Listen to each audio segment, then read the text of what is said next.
Well, with the All Progressives Congress battling to put down an insurrection, it seems, going by the chaos that disrupted at the party's zonal meeting in Gombe within the week, political scene watchers, analysts, and party faithful alike are pondering what is really going on. Is there trouble in paradise? Is it about to go down? But staunch party loyalists and presidency insiders are saying not so fast. And as usual, calling it a fuss being created in the heads of those who do not wish the party well. It's being all about the presidential ticket with President Bola Tinubu going into the 2027 presidential election. Vice President Shettima, according to some of the voices heard during the debacle, is being marginalized in the presidency, but must remain a part of that presidential ticket. Joining us now to have this conversation on the matter is Dr. Sam Amadi, Director, Abuja School of Social and Political Thought.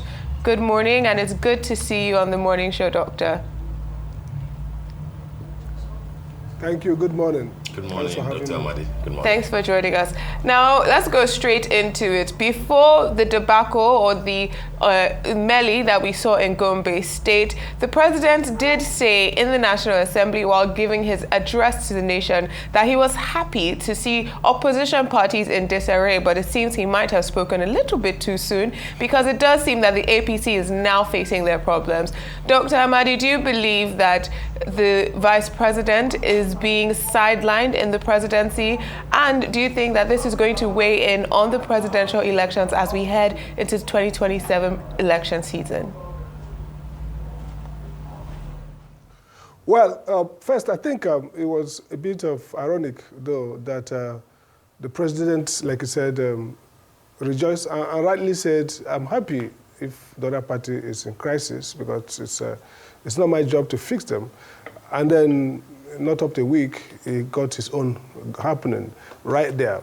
Again, let's be clear that the relationship between presidents and vice presidents or governors and their deputies are partly structural and a little bit of also psychological in terms of personality traits. And President Tinubu has clearly shown that he finds it difficult to work with deputies. As a governor, he had the distinction of the honor of having 3 deputies, and each of them got thrown out in very, chaotic and, not palatable, process. And again, their career got ruined largely because of that outcome.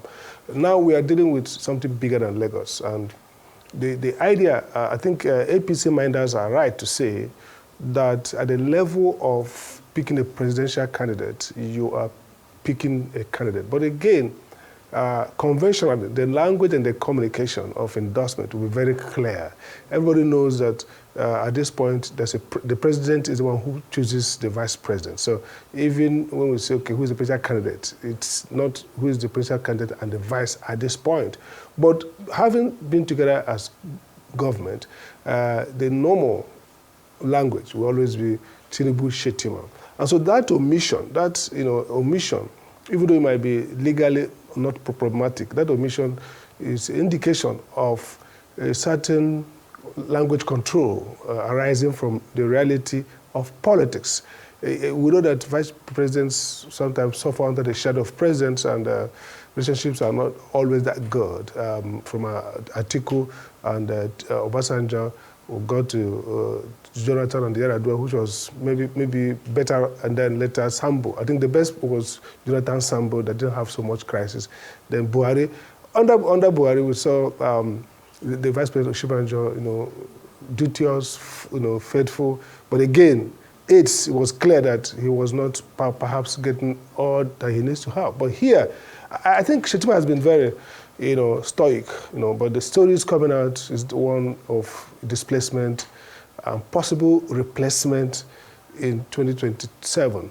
Again, what would this mean? I think President Tinubu, as somebody whose instinct is to do politics all the time, might be doing his calculations. And what we hear and what looks reasonable is that 2027 election will pose different challenge. In 2023, I mean, the Muslim ticket was resisted, but perhaps, there was a sense in which the opposition was in disarray, and Tinubu with his Lagos mystique, perhaps could look more acceptable. But after being in power 4 years, incumbents suffer. Every bad outcome is here failing, whether you had good faith, or rigorous policy intervention, but it failed. So the economy is looking bad at the level of households, even though some macroeconomic index may have moved in the positive light, but people are suffering and struggling, and this resentment from the north everywhere. So some people are thinking that maybe he could focus on the middle belt as a zone to fight for, and that could trigger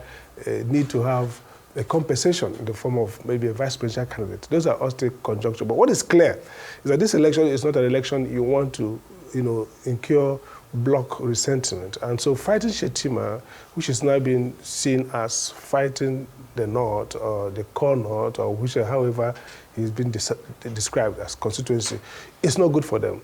And what happened, the danger is that what happened in Borno has escalated too early. This notion, this has been something that will be in the background, and maybe when Tinubu clinches this ticket, somehow he springs a surprise, and before people react and adjust, communication goes in to smother the foray.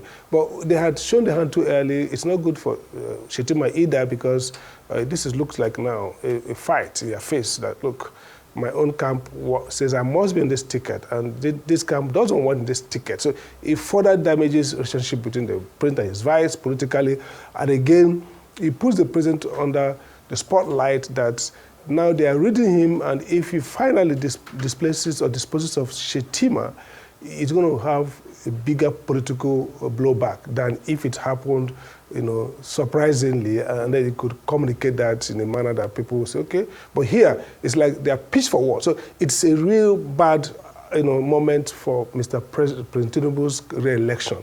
It's going to, mobilize and feed into the growing quote-unquote anti-North position and the coalition that is largely building from the North. So in my sense, it's a disaster. It should have probably managed better. They could have gone ahead with Tinubu Shettima all the way and leave that decision, like Tinubu people have argued, as a last decision that the president makes. In history, incumbent presidents always wrong with their vice, but Tinubu has proved that he's not a usual politician, and we won't be surprised if Shettima is removed, or replaced, rather. All right, Dr. Amadi, I just want to first quickly correct one of the impressions that you gave, that all the three deputies that President Tinubu worked with while he was governor of Lagos State were badly thrown out. I'd like to remind you that Prince two. Exactly, because Prince Abiodun Ogunleye, finished off the second term with him, and they are still very chummy up till today. You are correct. You are right. Yeah. Okay. You are right. I wanted to say he had 3 deputies. That's correct. Thank you for the correction. That's correct. But then the question will be that is this blame solely, if indeed there are issues that they are trying to sort, is this blame solely for the camp of the president? Or will you think that maybe the camp of the Vice President Kashim Shettima has also not, in 2 years plus, not managed very well the relationship with the president? A lot of people would think that many of the things that the governor of Borno, Professor Zulum, a lot of the things that he's been saying about insecurity in Borno State, is vehement opposition to the tax reform bills, that it looked like he was speaking the mind of his own benefactor, who is the Vice President Kashim Shettima. Do you think that the Vice President could have weighed in, or was it the one actually sending Professor Zulum? And this might be the reason why the Tinubu camp so early are thinking that maybe he won't be a good choice, given the fact that Northeast anyway, APC controls only 3 of the 6 states there. PDP controls the other 3. So if it turns out that it won't be the best to run with, don't you think that the camp of the VP itself will have sown the seed of discord, given how Professor Zulum has conducted himself when it comes to issues about this government at the federal level? I think you're right. I mean, we have to approach it at 2 levels. One is real politics. The other is also, a sense of maybe ethics, morality, and so on. Now, first, I made a point, maybe I should expand, that the way the camp of Shettima played out this script does damage to him. Because, look, no president would like to, be with a vice president where some political forces are saying, you just have to be on this ticket. I mean, that's really, you don't expect that from any president. And again, somebody like Tinubu has proved to be tough and stubborn and, knows his worth. It's not the kind of president, I think, you could shove it into and say, you just have to have this guy. So they have, it's a wrong strategic move. That's why I say, if probably they were provoked by the clear omission, even if they played dead brain, that they didn't see that omission, maybe they will stand a better chance, to still keep Shettima on the ticket through other political, insider dealings and networking and political move that shows that, look, you're going to lose if you drop this guy. So far, I think they were either reckless or they were not too strategic in playing up this rift. It didn't look good, not just on Tinubu, but on Shettima, I think more, because it's not clear that perhaps some of his people who are supporting him, maybe not him, are now, kind of posturing to fight the president if he drop this guy. That's never a good thing to do. Because the VP basically hangs on the president, and even constitutionally, the Section 5 power belongs to the president. It says the executive power is in the president, who can exercise it by either himself or his vice or ministers or any other person. So the constitutional theory, the constitutional framework we practice is that the president is the chief executive, not even the fact. People don't understand that. So it means that even if Shettima is there, Tinubu, apart from where laws mandate that the vice president, like National Economic Council, the president can decide to do everything without him. So that's the other point you mentioned also is the political, landscape. Yes, APC is not as strong or didn't perform very strong, expectedly, from Northeast. And again, perhaps the reason why he was picked was also to counter the Atiku effect, because the main opposition leader before the elections come out, and still the main by result, Atiku Abubakar, who was a major challenger, needed to be neutralized. So maybe that was it. And again, Shettima was one of the earliest to embrace Tinubu for whatever reason, was with him, took very strong actions against the former vice president, calling him ice cream. So he was a darling of that camp. But what is clear in politics, especially if you look at the presidential politics, is that oftentimes the vice president becomes a victim of the post of that, not because of Tinubu doesn't like him. Many of the actors, many of the presidential aides, many of the other cabinet people would, in a way, play their game in a way that the vice president either is seen as a contending center of power in the presidency, or is seen as totally, irrelevant. So people will gravitate to the chief of staff, to the core people around the president, and that creates a situation of rivalry or contention. So many vice presidents may not manage that well. We saw Atiku Abubakar, it's a typical case with the Obasanjo, where he was powerful, he had his group, and that cost him a lot. And then, or you see it with when Jonathan was with Yar'Adua, Jonathan was humble, didn't have, everybody avoided him, he was like lonely there. Not because of Yar'Adua didn't want him or didn't like him, but those who played up politics kind of dumped him, and then when he became relevant, they came back to him, and then he was wise enough to also carry along Sasambo in a way that kind of didn't create resentment. So I'm not going to blame Tinubu. It's in the nature of this relationship that you need to get two to tango. You need to, for example, you need to have Zulum. If Zulum, it's clear that Zulum is a proxy for the vice president being his successor and somebody he has worked with and who trust him and represents him well. Then if Zulum is opposing many of government policy, yeah, you're right. It's incumbent on the vice president to have come to order, align him. In fact, he should be the first and the most aligned to the presidency, because he is, the political son of the guy in the vice presidential seat. So that could be seen as a demerit. That's a sense of, is this guy totally loyal? Again, we don't know at what point, vice presidents who are strong and ambitious begin to think about their succession, how they succeed their principal, and they know that it has been a terrible thing in Nigerian history. Nobody has succeeded in having his vice. In fact, the governors, only few, have got their deputies accountable to replace them. So that creates itself a unique political pressure. So you don't know whether you're going to get that done by being subservient, being malleable, being like a doormat and take everything, or you're going to do that by also building your own power to contend, when the actions are ready. Again, Tinubu's own approach also to politics is that he's a master of politics, and so day one, the chessboard is on, and people are playing the game, no rebuttal, this, but so many permutations. So it creates a sense in which you see that the possibility of political error, and that's probably what may have happened here. And early enough, some people say, no, this guy is not going to go with us.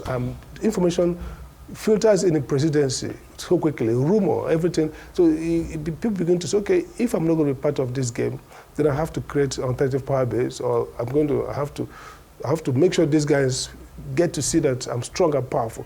So what might happen, clearly everything points to a fight, a breakout, a real fight. Or somebody has to accept that, look, they don't have the powers, they don't have the aces, and they just stand on the goodwill of Mr. President. But the danger here is that both political calculations are changing rapidly in 2027. The notion of stopping Atiku by getting a Northeast is not going to work and won't be heavy there. So the question somebody asks is real politics, forget all the emotion. What will APC gain in this coming fight if they returned Shettima as VP versus what they could get if perhaps they put somebody else from a new senatorial zone or a new, geopolitical zone, or put somebody else perhaps who has greater capacity to turn those states back to us. Again, another part of it also be the psychological issue, the personalities in the room, the positioning for 2031 after this 2027, who gets to get a ticket, and who becomes the vice president will either be the one who will get it or one who will be strong enough to change the outcome in 2020, by the end of 2030. So those are some of the calculations. So I agree that Shettima's camp, in my view, first played the game badly. They should have started today to put pressure on the president to give some kind of ultimatum. You just have to have, the president decides whether you need to roll with his vice. You know that historically all presidents have done that. It does not mean that President Tinubu will do that. And so that sense in which they have gone to war too early, I think will hurt them. But whether it will also have collateral damage on Tinubu is still speculative. But I think it's not good for the VP, it's not good for the presidential ticket, for the president himself, because you would not want to be talking about succession at this point. You don't want to create a sense that the political bloc is not happy with you. Even if you didn't win that bloc, significantly, you still don't want to start having challenges from that zone, especially in the context of how the political landscape is throwing up a lot of very, very difficult spots for re-election of the president. Right, Dr. Sam. Now, of course, we know how the Northeast stakeholders meeting in Gombe ended in commotion. The Northeast Vice President endorsing only President Tinubu and omitting VP Shettima. Delegates were even chanting, Shettima's name in protest. Now, looking at all of this and everything you have said so far, should it be based off of the fact that, VP Shettima is the current vice president, and as a result of that, he should automatically be considered to be running alongside President Tinubu, or based off of the work that has been done through his tenure as a vice president? Which factor would you say is most important? And assessing the vice president's midterm scorecard, would you say that there's a very high chance that based off of that scorecard, he could be returning for a second term? Okay, let me start with the scorecard.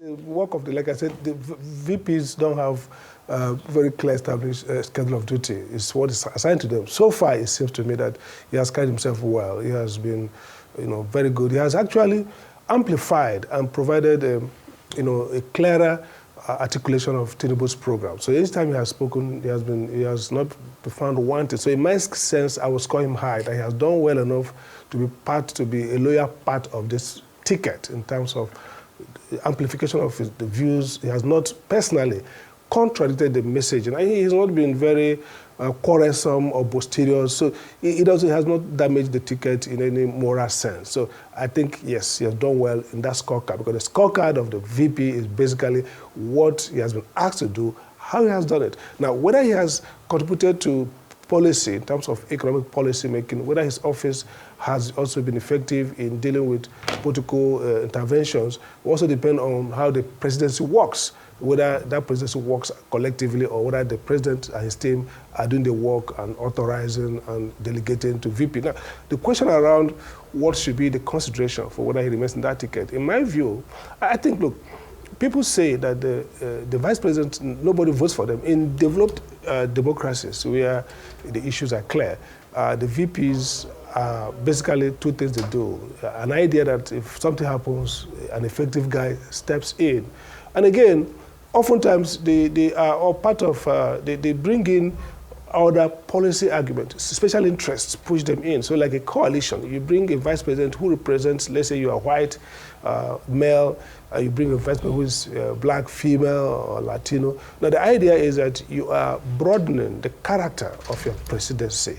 So in the case of Shettima, what should count, in my view, will be two things. One is nobody wants to see a president who is brutal. You know, you brutalize a vice, you drop him for a second time. It sounds too opportunistic, you know, in public domain. But whether that fits into voting is a different thing. And secondly, so it should be okay automatically somehow. This guy who has not been disloyal, who has no history, a public history of antagonism, should be in that ticket. But other thing you consider is also the shifting nature of national politics. I mean, the Muslim ticket was ruffled feathers. Will it ruffle feather again? I'm not too sure.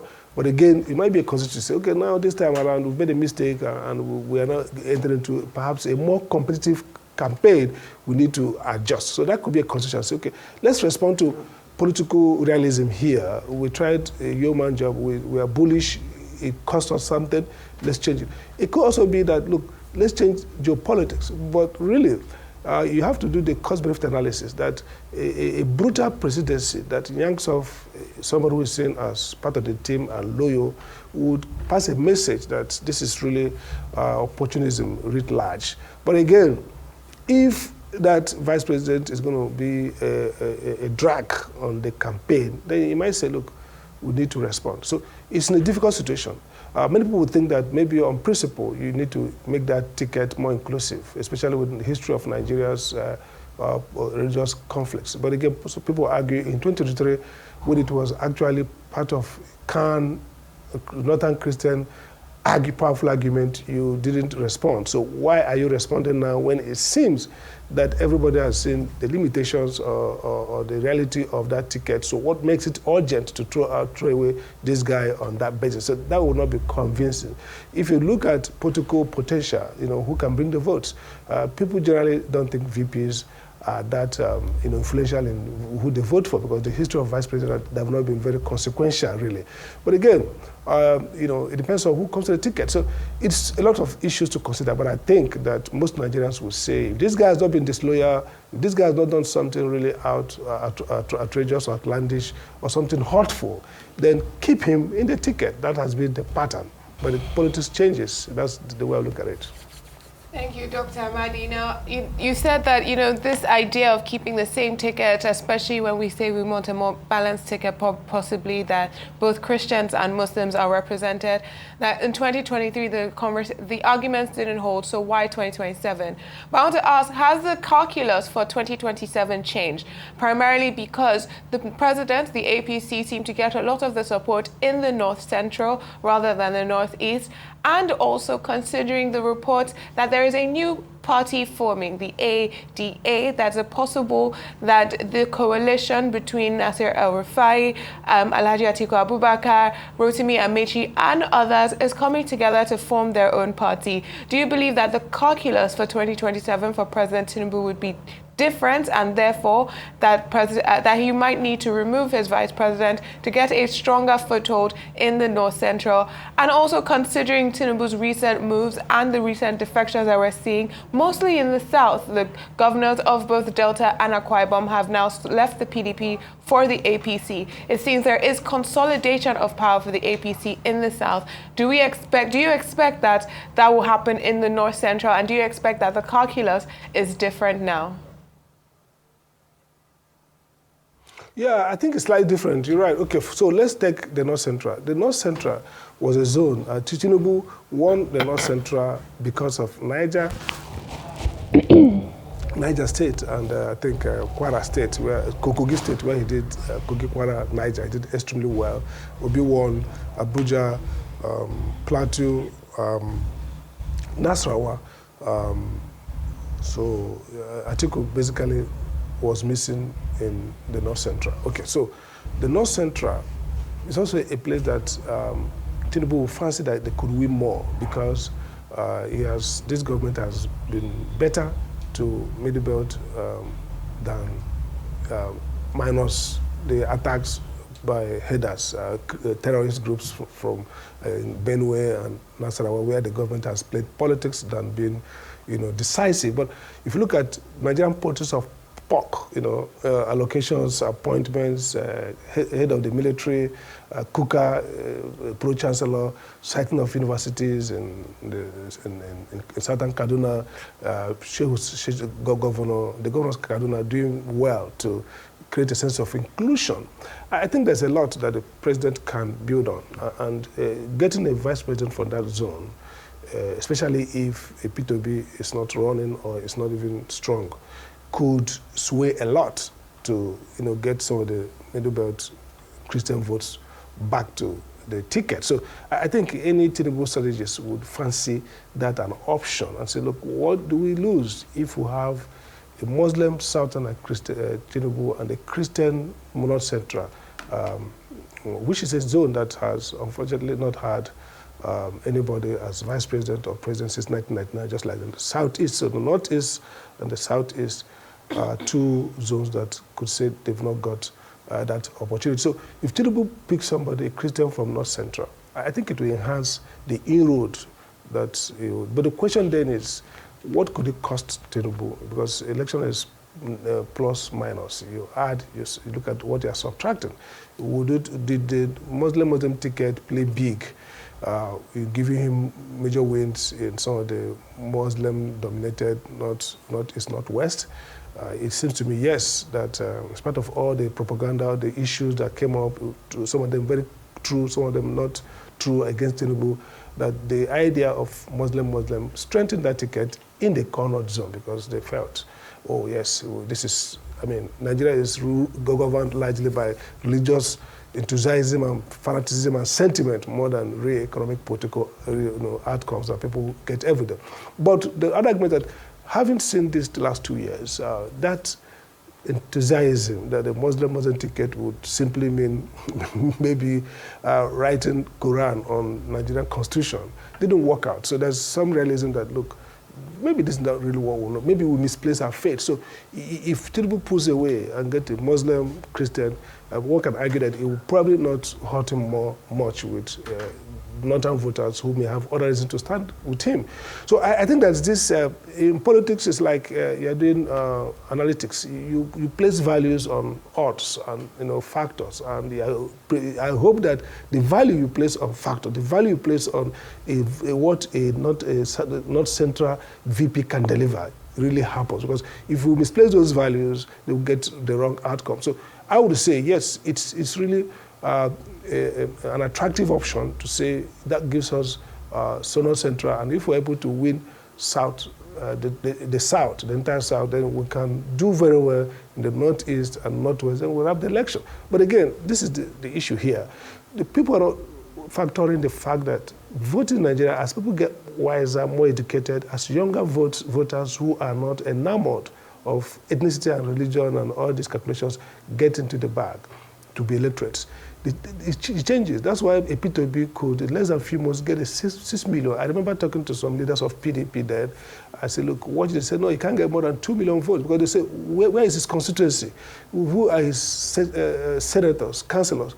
But what it showed us was that the Nigerian young voters, most of the upcoming voters, are not really going to vote on those considerations. They're going to vote on a sense of who they think can satisfy their own expectation. And many of them might be thinking more about transparency, anti-corruption. So at the end of the day, we might discover that these configurations will not really deliver anything. That even in the South, where Tinubu seems to have captured in terms of the big guys who are lining up, the governors who are decamping. For example, with Delta, where even Okowa was a vice president, he was a governor, but he was beaten thoroughly by P2B. On what basis? There were no councillors. On the basis that people basically said, we want to change. So the 2027 election would be defined by how much will this sense of liberation, people feel free to make their choices, how much will it play? If it plays big, especially in southern Nigeria, it might be that one of the planks of a Tinubu strategic plan, which is get the south, mostly southwest, get them into the bag, and then head to north central, win big there, then fight in northeast and northwest, then you are won. It might be that you might be fighting there and discover that you are losing big in south-south. Based on, again, who is the alternative? Who is the alternative? And what is the messaging? People are getting now to say, you know what, we want to vote the person we want. The other rider is INEC.